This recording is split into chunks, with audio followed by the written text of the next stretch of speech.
ನಮಸ್ಕಾರ ಸ್ನೇಹಿತರೆ, welcome to my channel simple ಆಗಿ ಒಂದು ಆರ್ಟ್ ಅಂಡ್ ಕ್ರಾಫ್ಟ್ಸ್. ವರಮಹಾಲಕ್ಷ್ಮಿ ವ್ರತಾಚರಣೆಯ ಪ್ರಯುಕ್ತ ಅದರ ಸಂಬಂಧಿತ ವಿಡಿಯೋಗಳನ್ನು ಸಿರೀಸ್ ರೂಪದಲ್ಲಿ ತರುವ ಪ್ರಯತ್ನ ನನ್ನದಾಗಿದೆ ಮತ್ತು ಪ್ಲೇ ಲಿಸ್ಟ್ ನಲ್ಲೂ ಕೂಡ ಅದಕ್ಕೆ ಸಂಬಂಧಿತ ವಿಡಿಯೋಗಳನ್ನು ನೀವು ಒಮ್ಮೆಲೇ ನೋಡಬಹುದಾಗಿದೆ.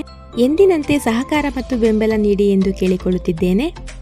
ಈ ವಿಡಿಯೋದಲ್ಲಿ ನಾನು ಶ್ರೀ ಮಹಾಲಕ್ಷ್ಮಿ ಪೀಠ ಅಥವಾ ಸಿಂಹಾಸನ ರಂಗೋಲಿಯ ಬಗ್ಗೆ ತಿಳಿಸಿಕೊಡುತ್ತಿದ್ದೇನೆ.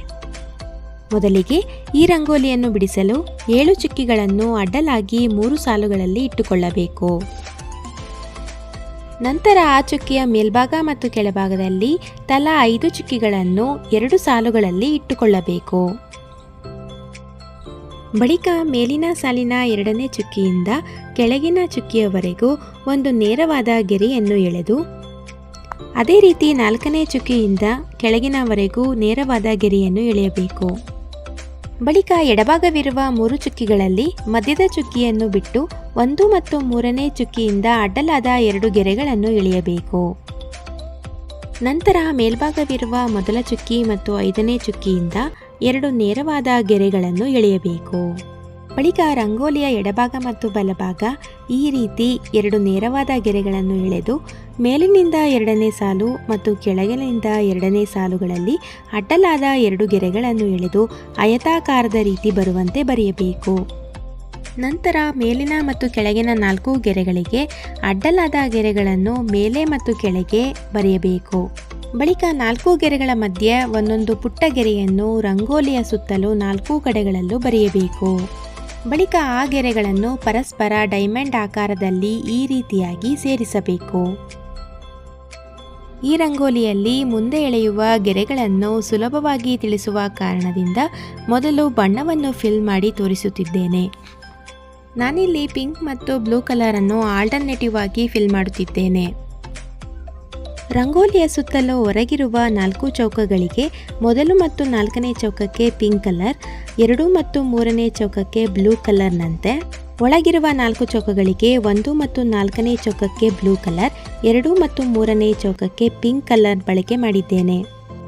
ಅದೇ ರೀತಿ ರಂಗೋಲಿಯ ಮಧ್ಯೆ ಇರುವ ಡೈಮಂಡ್ ಆಕಾರದ ಚೂಪಾದ ಭಾಗಕ್ಕೆ ಬ್ಲೂ ಕಲರ್, ಒಳಗಿನ ಭಾಗಕ್ಕೆ ಪಿಂಕ್ ಕಲರ್ ಬಳಕೆ ಮಾಡಿದ್ದೇನೆ. ಈಗ ರಂಗೋಲಿಯ ಸುತ್ತಲೂ 4 ಕಡೆಗಳಲ್ಲೂ 2 ಮತ್ತು 3ನೇ ಚೌಕವನ್ನು ಸೇರಿಸಿ 3 ಹಾಫ್ ಸರ್ಕಲ್ ಅನ್ನು ಈ ರೀತಿಯಾಗಿ ಬರೆಯಬೇಕು.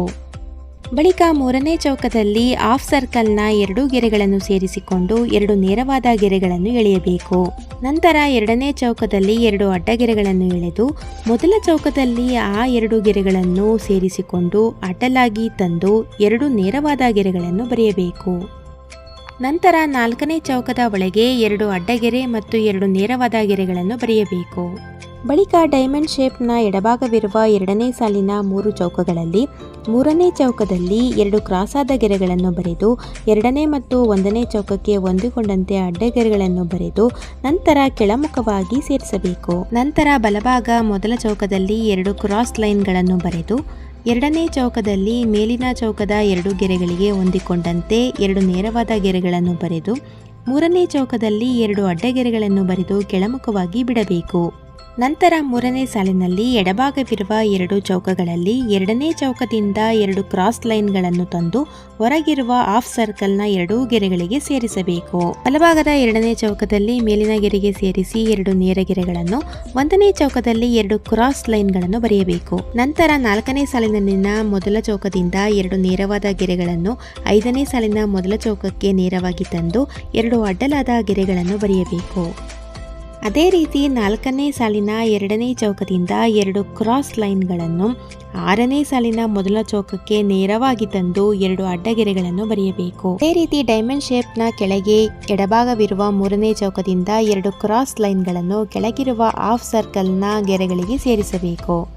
ಬಳಿಕ ಡೈಮಂಡ್ ಶೇಪ್ನ ಬಲಭಾಗವಿರುವ 4ನೇ ಸಾಲಿನಲ್ಲಿ ಮೊದಲ ಚೌಕದಿಂದ 2 ಕ್ರಾಸ್ ಲೈನ್ಗಳನ್ನು ಎಳೆದು ಬಲಭಾಗವಿರುವ ಹಾಫ್ ಸರ್ಕಲ್ನ 2 ಗೆರೆಗಳಿಗೆ ಸೇರಿಸಬೇಕು.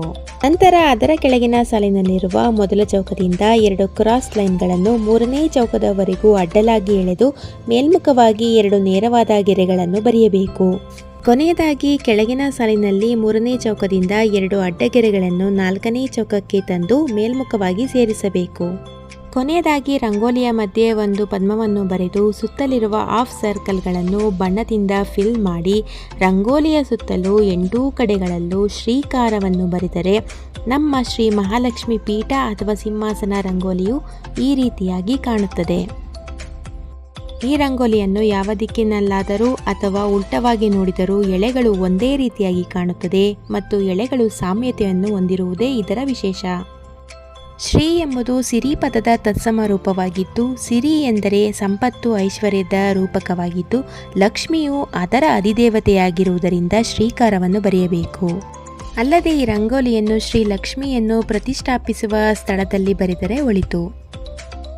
ಶ್ರೀಲಕ್ಷ್ಮಿಯು ವೈಕುಂಠದ ಅಧಿಪತಿ ಶ್ರೀ ಮಹಾವಿಷ್ಣುವಿನ ಪ್ರೀತಿಯ ಮಡದಿ, ಹಣ ಐಶ್ವರ್ಯ ಸಿರಿ ಸಂಪತ್ತುಗಳ ಅಧಿದೇವತೆ ಎಂದು ಲಕ್ಷ್ಮಿಯನ್ನು ಪ್ರತಿ ವರ್ಷ ಶ್ರಾವಣ ಮಾಸದಂದು ವರಮಹಾಲಕ್ಷ್ಮಿ ವ್ರತಾಚರಣೆಯ ಮೂಲಕ ದೀಪಾವಳಿ ಮತ್ತು ನವರಾತ್ರಿಯ ಸಂದರ್ಭದಲ್ಲೂ ಕೂಡ ಪೂಜಿಸುತ್ತಾರೆ.